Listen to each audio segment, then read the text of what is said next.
Bonjour, c'est Chloé Marie et je vous emmène à Ada Tech School parler des enjeux de tech et d'IA.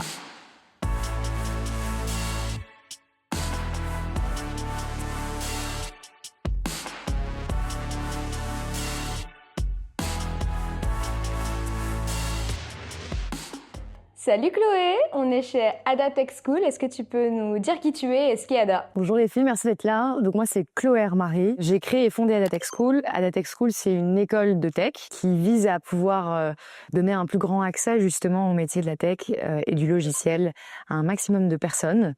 Donc nous, notre mission, c'est l'inclusion et la diversité dans la tech. On forme des personnes qui sont en reconversion, qui ont en moyenne 30 ans. 60% de nos apprenants sont des femmes. Et on leur donne accès à des postes d'ingénieurs logiciels en 2 ans et bientôt en 5 ans.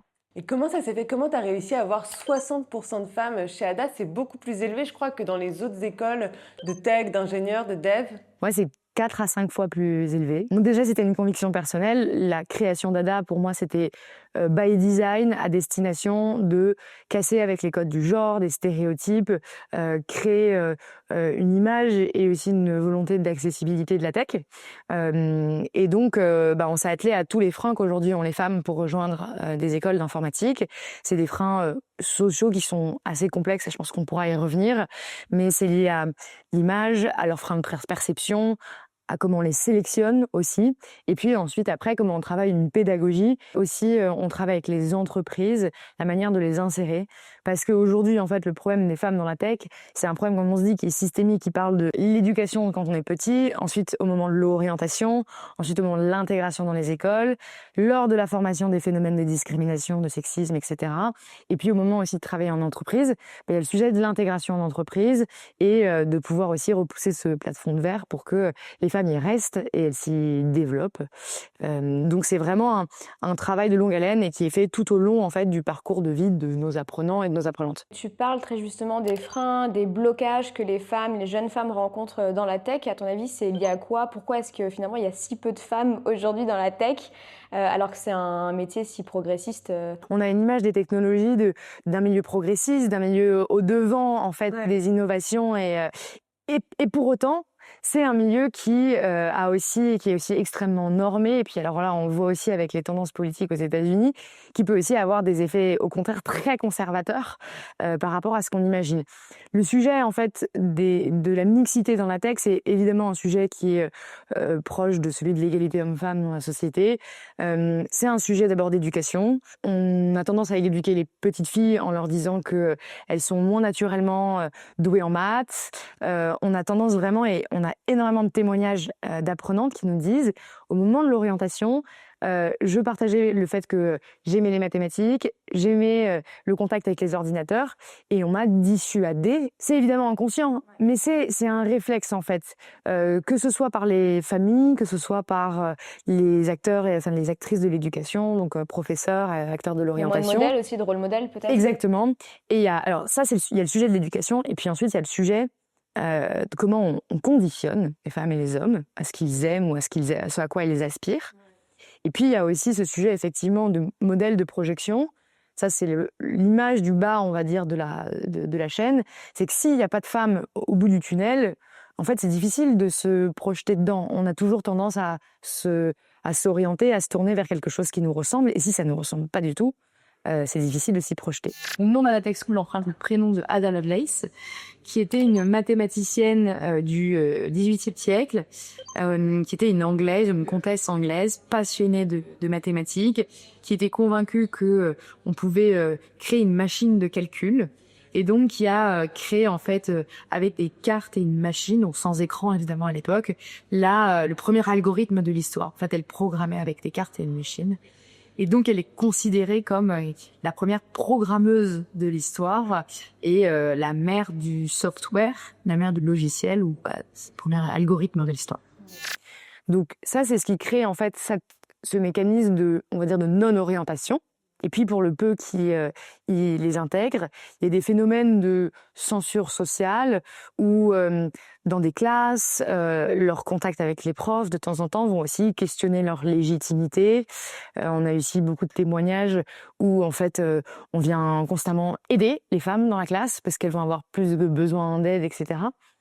Il y a aussi des sujets et ça c'est vrai pour toute minorité, quand on est en minorité dans un groupe, on subit en fait le poids de la norme des autres, donc du sexisme ambiant, ça pourrait être aussi du racisme ambiant, enfin des discriminations ambiantes, ce qui crée aussi une forme de découragement, des phénomènes d'abandon aussi dans ces écoles-là. Et ensuite, on arrive en entreprise et là, à nouveau, on reste aussi dans un environnement qui est un environnement dans lequel on est en grande minorité. C'est une étude d'Accenture qui estime qu'une femme sur 2 quitte la tech dans les 10 premières années de sa carrière parce que, en fait, un des leviers, c'est l'isolement, c'est le plafond de verre, c'est le questionnement de sa légitimité. Et puis, du coup, aussi, parfois, c'est là où les entreprises doivent travailler jusqu'au bout, des politiques de travail, de conditions de travail qui sont pas adaptées. Quand on pense aussi, par exemple, à des... alors, évidemment, j'y tire le trait, mais à des discours que peut avoir Elon Musk sur le fait qu'en fait, il faut dormir, vivre, respirer, en fait, X ou la tech. En fait, quand on a des enfants, on a une famille, etc., et que pour beaucoup de femmes, on a la charge, c'est pas possible. C'est incompatible, quoi. Donc, je tire le trait, mais globalement aussi, les entreprises doivent se poser la question de l'environnement de travail et des dispositions de travail. Tiens, regarde Chloé. Regarde Marc. The kind of masculine energy, I think, is good. But I think corporate culture was really like trying to get away from it. I think having a culture that like celebrates the aggression a bit more has its own merits that are really positive. It's one thing to say we want to be kind of like welcoming and make a good environment for everyone. And I think it's another to basically say that masculinity is bad. But I do think the corporate culture sort of had swung towards being this somewhat more neutered thing. Tu dis quoi quand t'entends Mark Zuckerberg dire ça? On rigole, mais en vrai, c'est pas très drôle. C'est vraiment l'ère de la post-vérité. C'est raconter quand même une réalité. Dire qu'il n'y a pas assez d'énergie masculine dans les boîtes de tech aujourd'hui, c'est quand même un truc de fou quand il y a 95% de mecs dans ces boîtes-là, quoi. Ça va évidemment à l'encontre de progression qu'on a ces dernières années. Par exemple, moi, il y a une réforme que je trouve être une réforme Diversity and Inclusion que je trouve formidable et qui est passé en France récemment, c'est le sujet du congé pour le second parent, qui a un vrai pied de nez aussi à cette idée qu'il y a une féminine énergie, il y a une masculine énergie. En fait, on essaie de construire une société dans laquelle on a un cadre d'entreprise, un cadre social qui soit équitable et égal. Et donc, le congé second parent, pour moi, est un exemple formidable de ça. C'est en fait partager la charge familiale, donc partager la charge professionnelle, et donc laisser à chacun et à chacune sa place dans le monde professionnel. Et donc, je trouve que ce sujet de la masculine énergie, moi, il va tellement à l'encontre de ce que je crois. C'est penser par antagonisme, c'est donner aux hommes une forme d'agression et célébrer cette agression. Ouais. Et en plus, je trouve que ce qui est vraiment regrettable, c'est que nous, on lutte quotidiennement à ADA pour redonner le sujet et je le vois beaucoup dans les associations, d'ambition, que redonner ses galons au mot d'ambition sans que ce soit un mot galvaudé, sans que ce soit un mot qui fait peur, etc. Et là, on remet l'idée de la performance, de l'ambition, de la qualité de ce qu'on fait, etc., et du progrès, dans une dynamique d'agressivité, de combat, de lutte des uns contre les autres. Et moi, c'est juste l'inverse du monde que j'ai envie de promouvoir. Souvent, on a du mal à comprendre les conséquences concrètes de la sous-représentation des femmes dans ces métiers-là. Concrètement, aujourd'hui, ça change quoi qu'il y ait si peu de femmes dans la tech, même dans la conception des modèles d'IA? Est-ce que tu peux revenir un petit peu là-dessus? Parce qu'au quotidien, quelle différence ça fait finalement qu'il y ait à l'inverse plus de femmes? Au-delà de l'énergie masculine. Exactement. Non, mais déjà, on va parler du sujet qui touche les entreprises. Donc, il y a des enjeux qui sont économiques. Le fait qu'il n'y ait pas suffisamment de représentation et de diversité dans les talents pour les entreprises fait qu'on a moins de talents, fait qu'on a des talents aussi moins compétents, qui vont moins bien travailler ensemble. Il y a des études qui montrent que la rétention des talents est meilleure quand les équipes sont mixtes, que le chiffre d'affaires qui provient de l'innovation est également plus élevé, de 30% plus élevé, c'était une étude BCG, quand les équipes sont mixtes, etc. Donc en fait, on travaille mieux quand on est dans une équipe mixte. Bon, ça, c'est l'intérêt des entreprises.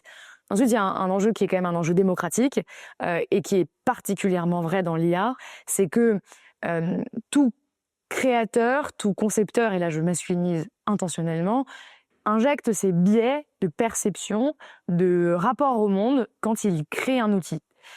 Il y a des exemples qui sont géniaux, qui sont il y a quelques années.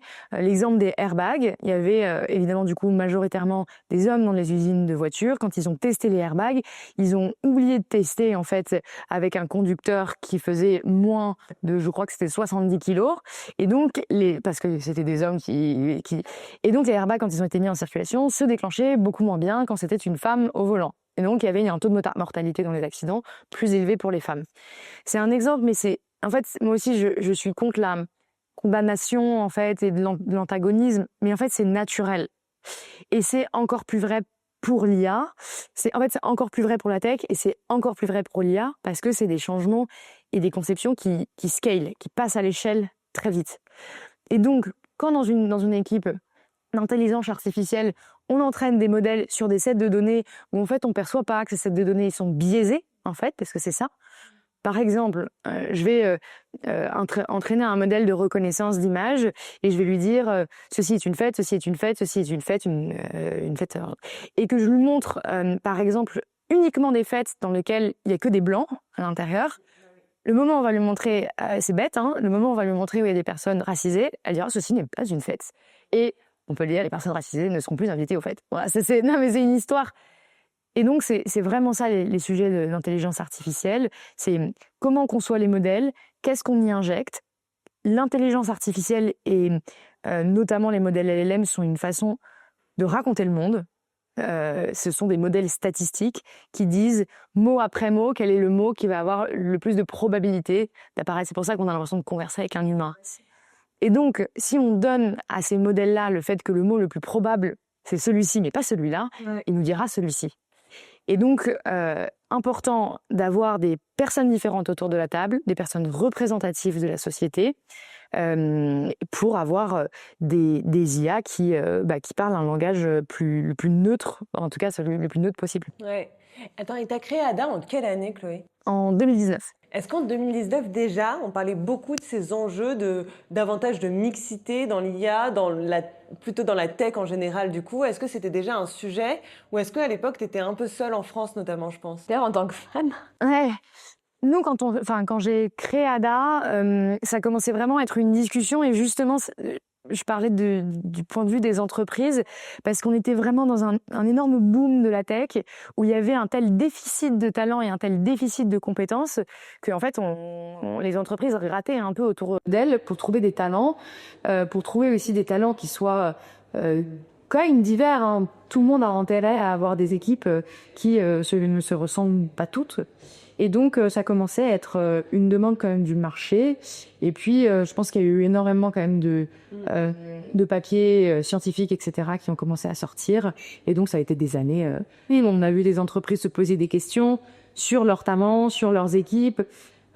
Derrière aussi des sujets de mixité dans les équipes, il y a des sujets de formation, comment on crée des équipes sur lesquelles qu'on accompagne, qu'on forme de manière continue, qu'on fait évoluer.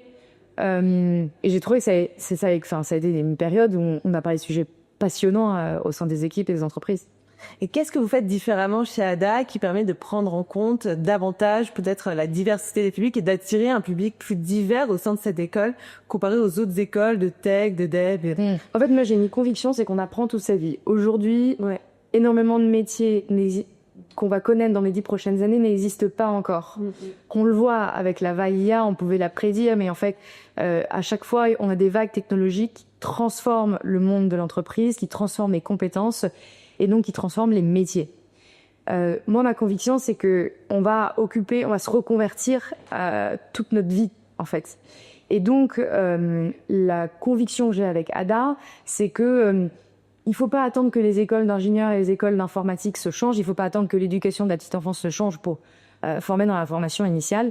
Nous, on a décidé de s'adresser aux adultes et de dire aux adultes, vous pouvez changer de vie, vous pouvez changer de carrière, vous pouvez aller dans un secteur qui est en train de façonner, en fait, les usages de demain. Et contrairement à ce qu'on vous a dit, c'est pas parce que vous n'êtes pas matheuse, c'est pas parce que vous avez fait des formations scientifiques, c'est pas parce que vous n'êtes pas une petite geek de la première heure que vous pouvez pas le faire.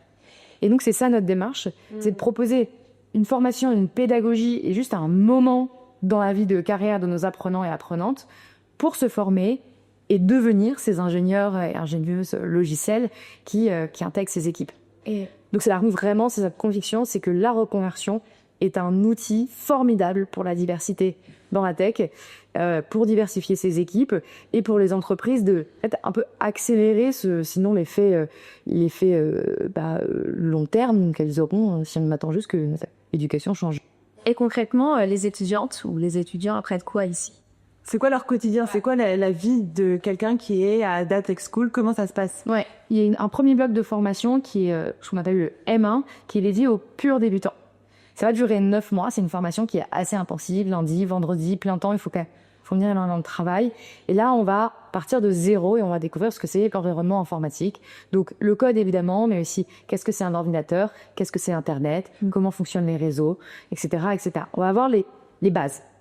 Ces bazars nous permettent ensuite, donc quand on arrive en mode débutant, d'avoir, on va dire, le noyau généraliste de connaissances et de compétences pour acheter une alternance. Ensuite, on va avoir 12 mois d'alternance où là, nos apprenants et apprenantes vont plutôt apprendre ce qui est l'ordre de la méthodologie. Ce qu'on se dit, c'est que c'est des métiers de création, c'est des métiers d'ingénierie. Donc là, elles vont apprendre pendant cette année d'alternance, à la fois en entreprise et à la fois à l'école, des méthodologies de conception, des méthodologies de modélisation, des méthodologies de structuration de bases de données, etc., etc. Et ensuite, là, on va en 2025 sortir un master. Ce bloc de formation, je pense que c'est un bac plus 3. Et là, ça permettra d'accéder à un bac plus 5. Et donc là, on sera plutôt sur des méthodes plus avancées. Il y aura des contenus techniques sur notamment du machine learning, de l'IA, de la data, et ensuite des gros sujets aussi autour de la gestion de projet, le management d'équipe. Donc là, l'idée, c'est vraiment donc ça fait 1 an en initiale à l'école et puis 3 ans d'alternance. Ouais. Avec cette formation, on a un bagage généraliste pour s'intégrer dans des équipes et pouvoir participer justement à la création des outils qu'on va tous et toutes utiliser. Et est-ce que tu peux nous donner des exemples très concrets de jobs qu'ont les personnes qui sortent d'Adatech School?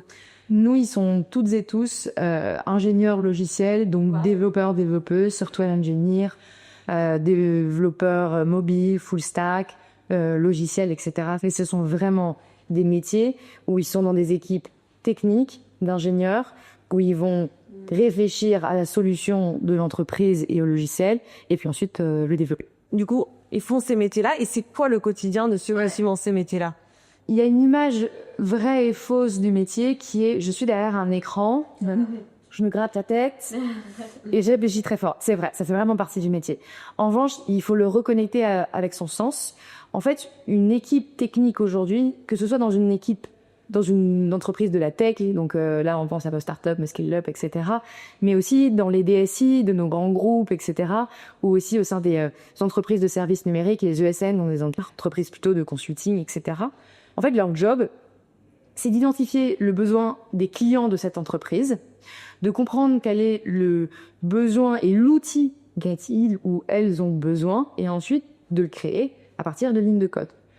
Et donc, quand on est software engineer, notre job, il y a une partie qui est liée à vraiment comprendre le besoin des clients, comprendre la stratégie de l'entreprise, comprendre en fait les outils qu'on doit développer, et ensuite définir des stratégies avec l'équipe de comment on va le faire, quel est le code qu'on va produire, comment on va répondre à ce problème-là, quelle est la solution qu'on va produire derrière. Et ensuite, on le réalise.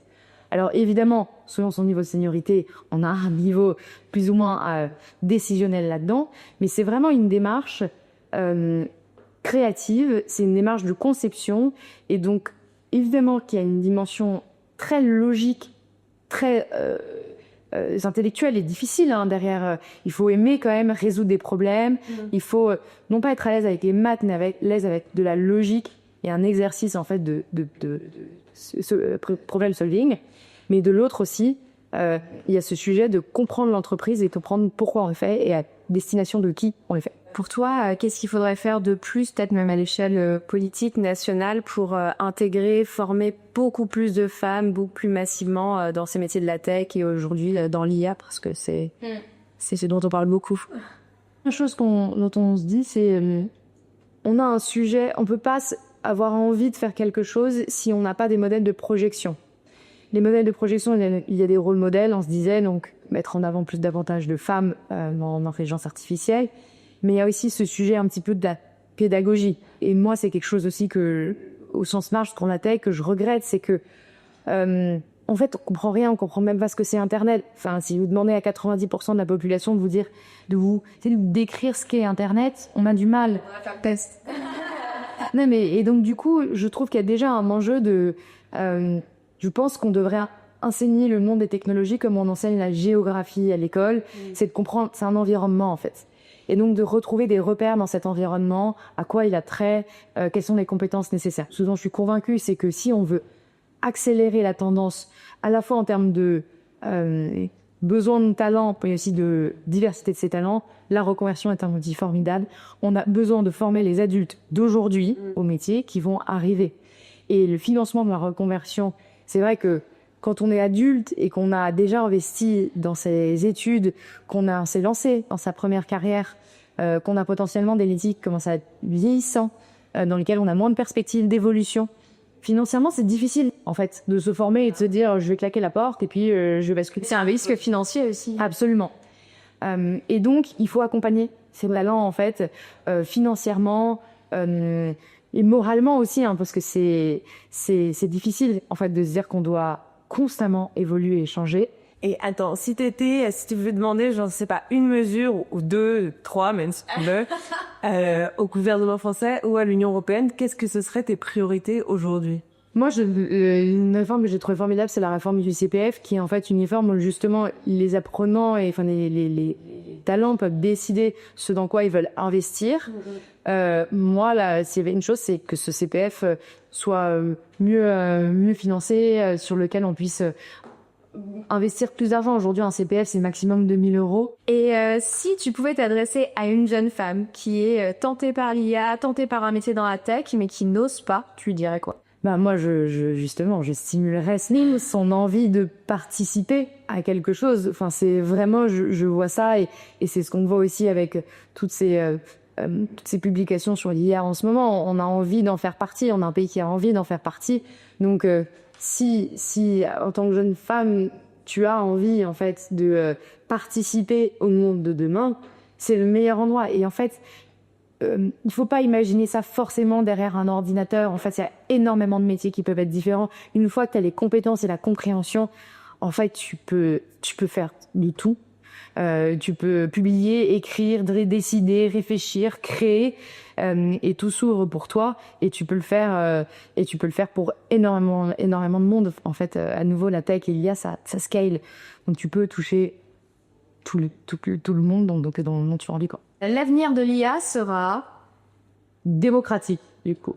Le plus grand mythe sur les femmes dans l'IA, c'est qu'elles n'y sont pas. Il y a des femmes dans l'IA. Si plus de femmes travaillaient dans l'IA, alors l'IA résoudrait des problèmes qui sont très différents de ce qu'elle résout aujourd'hui.